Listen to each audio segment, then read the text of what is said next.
Bonjour à tous. Alors, une vidéo supplémentaire sur les routines du soir. Vous savez, je vous ai dit, les routines du matin, c'est très important, mais la plus importante de tout, et c'est celle qu'on parle le moins, c'est la routine du soir.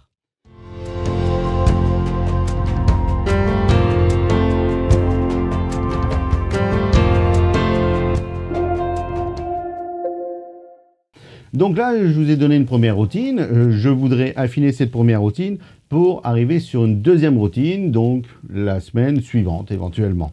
Ce qui est bien, c'est de faire une routine toutes les semaines en vous accordant 2 jours off si vous en avez besoin. Voilà, encore une fois, les routines ne sont pas une contrainte. C'est vraiment vous faire plaisir, travailler sur soi. C'est un moment que vous accordez. C'est très important de s'accorder du temps. C'est très important. Voilà, parce que je répète, la personne la plus importante dans le développement personnel, c'est vous. Et si vous êtes bien avec vous-même, vous serez bien avec les autres. Donc ça, il faut se souvenir de ça. Ensuite, donc, je répète ma première routine ou ma deuxième routine. Ma routine commence par monter. Je me fais monter et à partir de ce moment-là, je me crée un ancrage. Un ancrage, qu'est-ce que c'est? Un ancrage, c'est effectivement à partir que j'ai fait monter, que j'arrive dans mon bureau. Là, je suis prêt. C'est un moment à moi. C'est mon moment pour faire ma routine du soir. L'ancrage est très important et on va parler effectivement d'hypnose.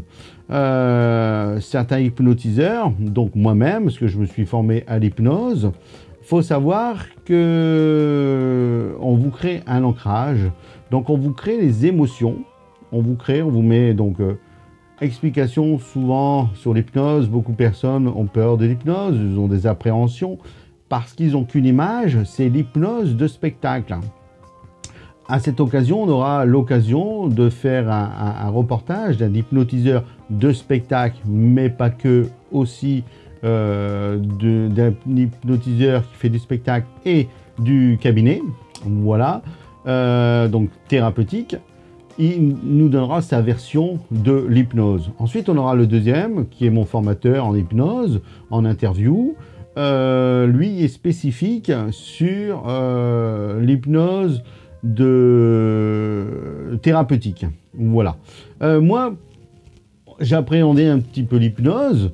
En fait, là, j'appréhende plus du tout parce qu'en fait, c'est très très simple. Allons à l'essentiel. L'hypnose, c'est avant tout, vous rencontrez un hypnotiseur physiquement, il va vous analyser. Il va vous écouter. Voilà, et il va prendre les mots qui sont importants pour lui et la direction ou les choses que vous voulez changer ou améliorer dans votre vie. À partir de ça, voilà, par exemple, si vous parlez de croyance, tac, hop, il y a sa petite lumière qui s'est mise là-haut, il croit en ça, et je vais aller dans son sens. Ou alors, s'il croit en ça, je vais lui faire changer sa croyance, etc. Donc, il y a cette première analyse, ce qu'on appelle l'anamnèse pour les hypnotiseurs.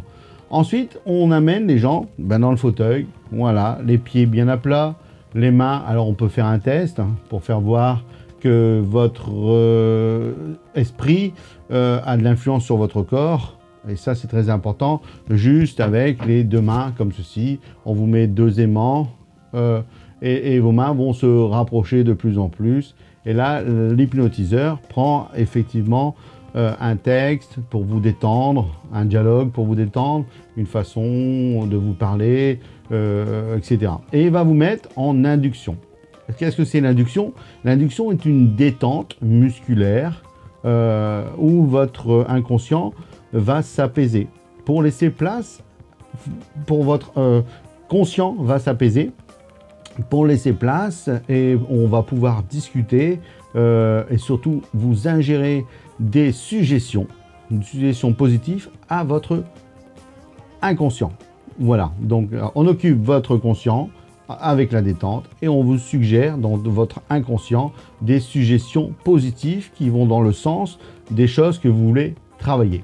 Alors ça paraît complexe, mais en fait c'est très très simple. Alors à partir de l'induction, on ferme les yeux, on respire, une lumière traverse votre corps, etc. Donc ça c'est une détente.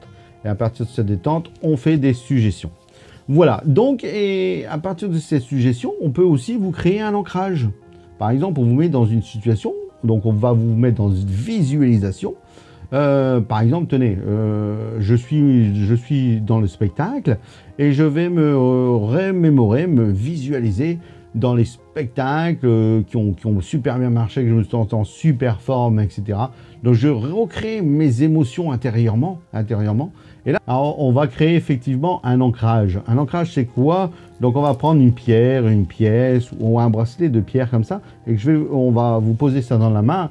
Voilà, et on va vous dire, voilà, vous pensez à vos émotions quand vous étiez sur scène, avant de rentrer, l'enthousiasme que vous aviez, comment vous avez été accueilli par les spectateurs, voilà, et puis il y a un déclic qui se fait en vous, le trac disparaît, je me sens de mieux en mieux, je suis dans mes textes, les gens réagissent, les gens applaudissent, à un moment ils se lèvent, voilà, et je me sens de mieux en mieux, les blagues vont de plus en plus percutantes, etc. Le spectacle fait que monter, voilà. Et à la fin, ils sont tous debout, etc. Donc, toutes ces émotions, en fait, je vais les transformer en positives dans mon bracelet, dans ma pierre ou dans ma pièce.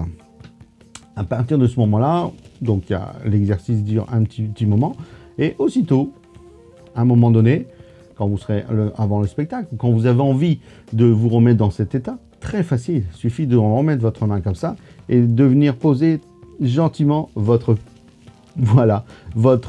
pièce, votre bracelet, votre pierre. Et là, vous avez, grâce à ce geste, vous avez l'émotion positive et vous avez ce que vous avez visualisé qui est resté dans votre subconscient remonte à la surface. Et ça, c'est génial. Et c'est génial. Moi-même, je me surprends. Je veux dire, c'est waouh, c'est fantastique, c'est fantastique. Alors, l'ancrage un petit peu du thé, c'est ça. C'est-à-dire qu'aussitôt que j'ai fait mon thé, je sais que je vais passer un moment pour moi. Et c'est important. Je sais que je vais passer un bon moment. Et c'est parti. Je vais dans mon bureau, ma petite bougie, et c'est parti.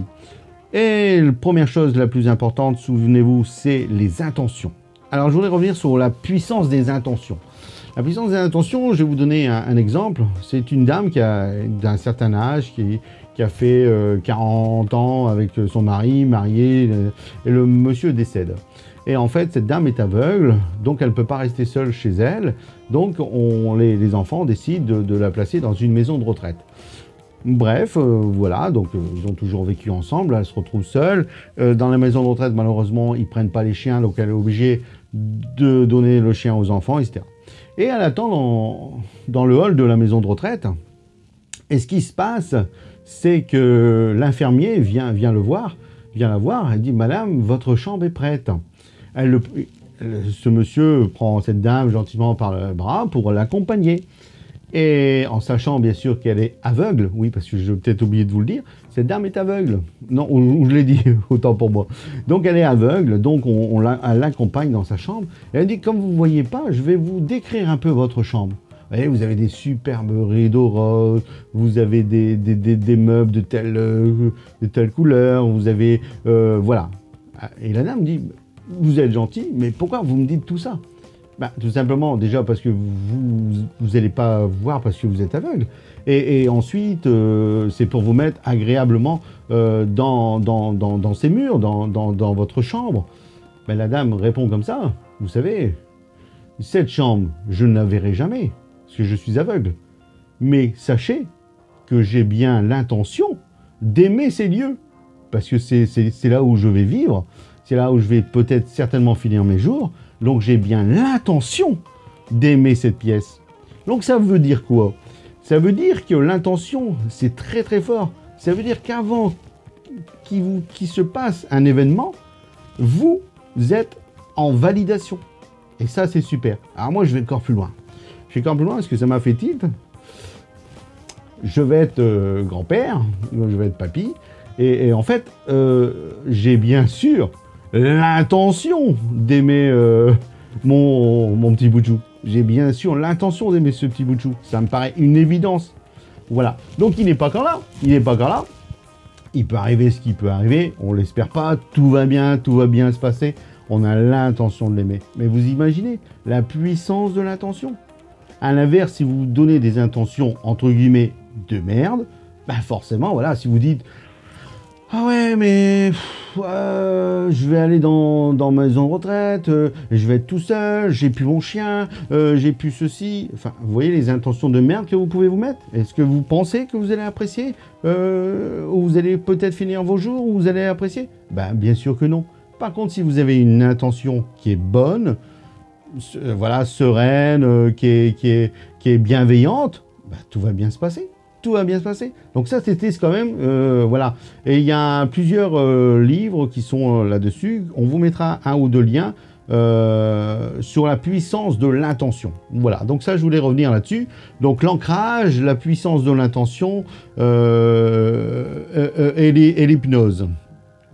Alors l'hypnose, c'est important, mais il faut aussi savoir, quand vous avez fait, je vous le conseille, d'aller voir un hypnotiseur, de faire 1, 2, 3 séances, et peut-être qu'il va vous suggérer de faire de l'auto-hypnose. Alors moi, dans mes routines du soir, j'aime bien, plutôt de faire une visualisation, je me mets effectivement en auto-hypnose. C'est facile. Aujourd'hui, vous allez sur YouTube, vous avez plein d'auto-hypnose. Voilà, on vous mettra un ou deux liens aussi en dessous de la vidéo. Et vous mettez le casque, vous allez voir, ils vont tout de suite vous passer en induction, en détente musculaire, et puis vous laissez guider. Il n'y a pas de danger. Vous dormez ou vous dormez pas, c'est pas grave. L'hypnose, celle que je vous parle, c'est pas 1, 2, 3, vous dormez, n'ayez pas peur, vous allez revenir tout seul à vous, tranquillement. Voilà. Mais avant tout, passez par un professionnel et lui, il va vous rassurer et vous allez voir comment ça fonctionne. Mais moi, c'est bon, je suis en auto-hypnose, je mets, je me détends, je me laisse aller et mon subconscient prend ce qu'il a besoin et puis c'est comme ça qu'on avance. Donc ça, c'est très important, l'auto-hypnose. Ensuite, l'auto-hypnose sert à quoi? Sert justement à vous donner, ou l'hypnose, à vous donner des suggestions positives. Alors, vous avez aussi, on vous mettra du lien, donc ça fait 3 liens, qui est les suggestions d'Émile Coué. Donc, il parlait de suggestions et aussitôt de l'autosuggestion. Pareil, si vous avez, si vous mettez des choses qui sont positives dans votre tête, parce qu'il faut savoir que 80% des choses se passent là-haut, forcément, vous irez au moins dans ce sens, consciemment ou inconscient, dans cette direction des suggestions. Voilà, donc là, je répète ma routine, monter avec mon ancrage. Ensuite, je pars, donc là, sur la 2e semaine, sur de la méditation. Je respire et j'en profite, je me calme pendant 5 minutes, je laisse aller mes pensées, etc. Et puis, c'est pareil.